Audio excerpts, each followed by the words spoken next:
questions from the chapter System of Particles and Rotational Motion. Here we will cover almost all the important areas of this chapter. Okay, so if you have not subscribed the channel, please subscribe it.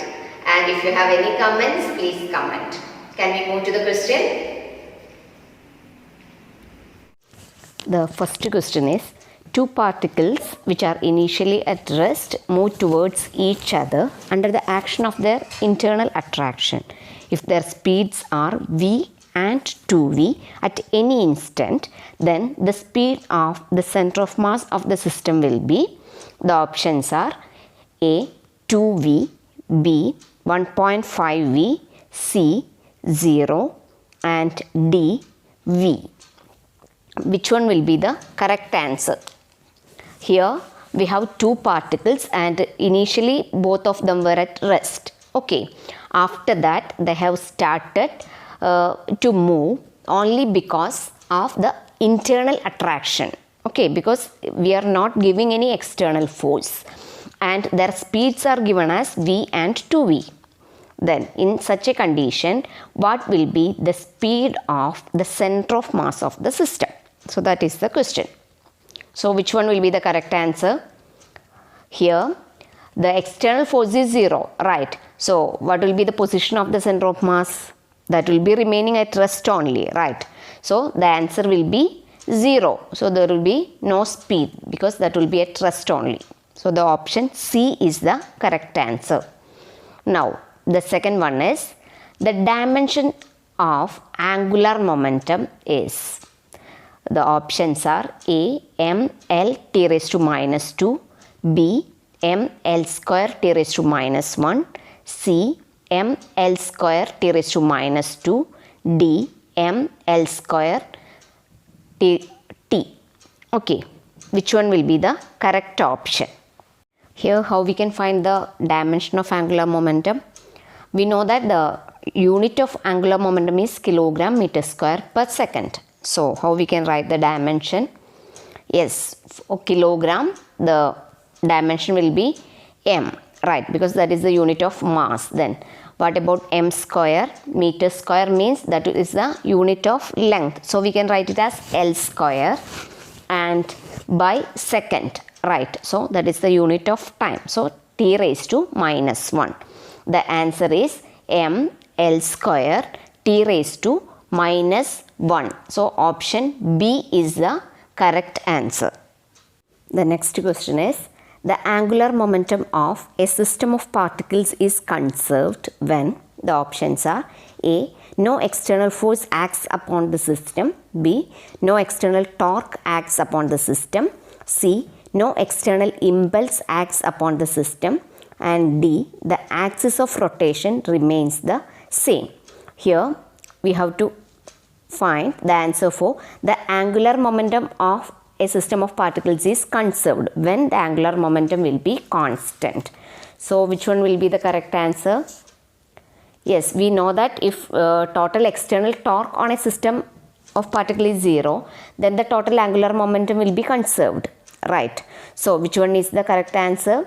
Option B is the correct answer. Okay. The next question is, under a constant torque, the angular momentum of a body changes from A to 4A in 4 seconds. The torque on the body will be dash. The options are 3 by 4A, B 1 by 4A, C 4 by 3A, and D 4A. So here we have to find, under constant torque, the angular momentum changes from A to 4A. Then the time taken is 4 seconds. We have to calculate the torque on the body. So how we can find the torque? The angular momentum changes is given here. Okay, so that which equation can be used? Yes, we can use tau is equal to dl by dt, where L is the angular momentum, and it is given that the angular momentum changes from A to 4A. That means the change in momentum will be 4A minus A, and the time is given as 4 seconds. Now we can find the value of torque, that is dl by dt, that is 4A minus A by 4. So that will be 3A by 4. Okay, that is 3 by 4A. Option A is the correct answer. The next question is, a body moves with constant velocity v in a straight line parallel to x-axis. The angular momentum with respect to the origin is, options are A 0, B constant, C continuously increases, D continuously decreases. So in this case, which one will be the correct answer? That means when a body is moving with constant velocity and which is parallel to x-axis, then what will be the angular momentum with respect to origin? So how we can find the angular momentum? We know that L is equal to R cross P. Right. Here P is the momentum, that is P is equal to M into V. Here V is a constant. Right. So what about the angular momentum? That also will be a constant. Right. So option B is the correct answer. Now we can move to the next question, that is, a particle of mass m describes uniform circular motion in a horizontal plane. The quantity that is conserved is, options are linear velocity, linear acceleration, linear momentum and angular momentum. So here it is given that the body of mass m which is moving in a circular motion in a horizontal plane. So which one will be conserved here? Here the angular momentum will be conserved. Right. So the answer is option D, angular momentum. And the next question is, analog of mass in rotational motion is, options are angular momentum, moment of inertia, torque and radius of gyration. So which one is the rotational analog of mass? Yes, that is very easy question, right? So that is moment of inertia, isn't it? Now we can move to the next question. The question is, moment of inertia of a body does not depend upon, the options are mass, axis of rotation, shape and angular velocity. Here which one is not depending on the moment of inertia? That we have to find.